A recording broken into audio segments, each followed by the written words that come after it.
Monsieur le maire, à la fin de l'année 2013, la commune a résilié de manière anticipée 6 délégations de services publics portant sur les domaines skiables du Brévent, de la Flégère, du Tour, des Grands Montets, du Savoie et de Saint-Maran.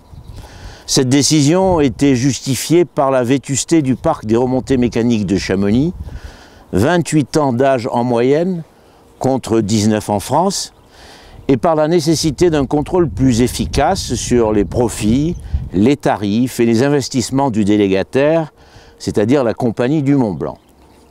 Ces objectifs ont-ils été atteints? D'abord, lors de la passation du marché, 2 candidats avaient soumissionné, la CEP et la CMB. Mais la CEP s'est retirée après avoir pris connaissance d'un protocole annexé au cahier des charges et qui imposait des obligations en matière tarifaire auxquelles seule la CMB était en mesure de répondre. Et donc, la règle de l'égalité des concurrents devant la commande publique n'a pas été respectée. Ce n'est pas moi qui le dis, c'est la Chambre régionale des comptes.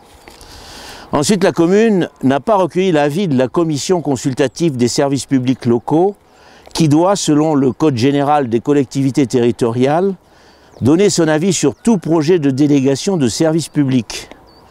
Et elle doit le faire avant que l'Assemblée délibérante ne se prononce. Donc sur ce point aussi, ce fut une passation de marché pour le moins hâtive. Cela étant, il s'agissait d'investir massivement afin de renouveler le parc des remontées mécaniques. D'où un programme d'investissement de 477 millions d'euros, très attractif, du moins sur le papier. Et la CMB avait même proposé un effort plus soutenu sur les 10 premières années.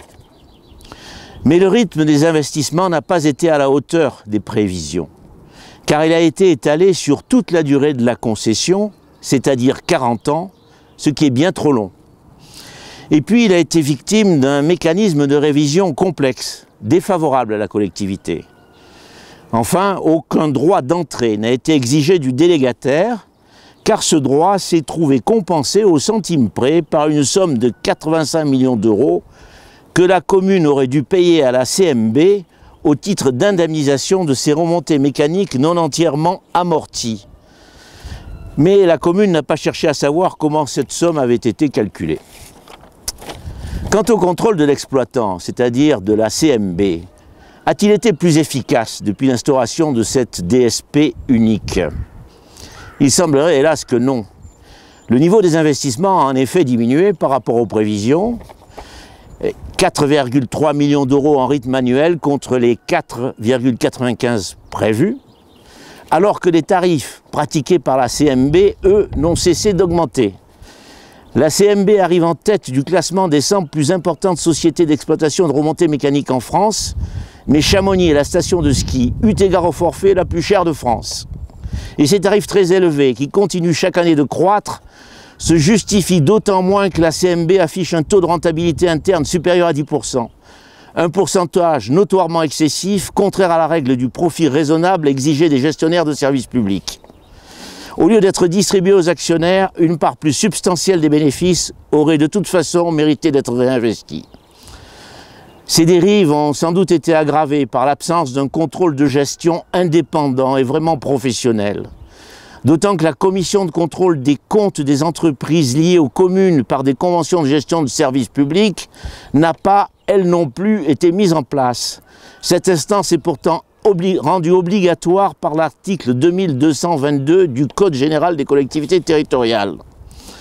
Enfin, la commission communale consultative des services publics locaux, qui doit obligatoirement donner son avis sur le rapport annuel d'activité du délégataire, a été créée bien tardivement et il n'est pas sûr qu'elle ait vraiment joué son rôle.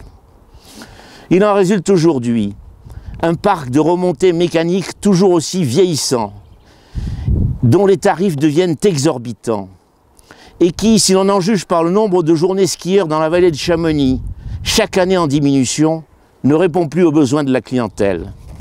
Et cette situation prend un tour catastrophique depuis qu'un incendie a anéanti le téléphérique des Grands Montets à l'automne dernier.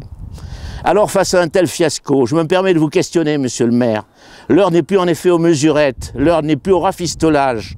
Quelles mesures fortes comptez-vous prendre pour garantir à bref délai la modernisation de ces remontées mécaniques et rendre leur gestion un peu moins opaque. C'est la réputation de notre vallée, son attractivité, sa richesse qui sont en jeu.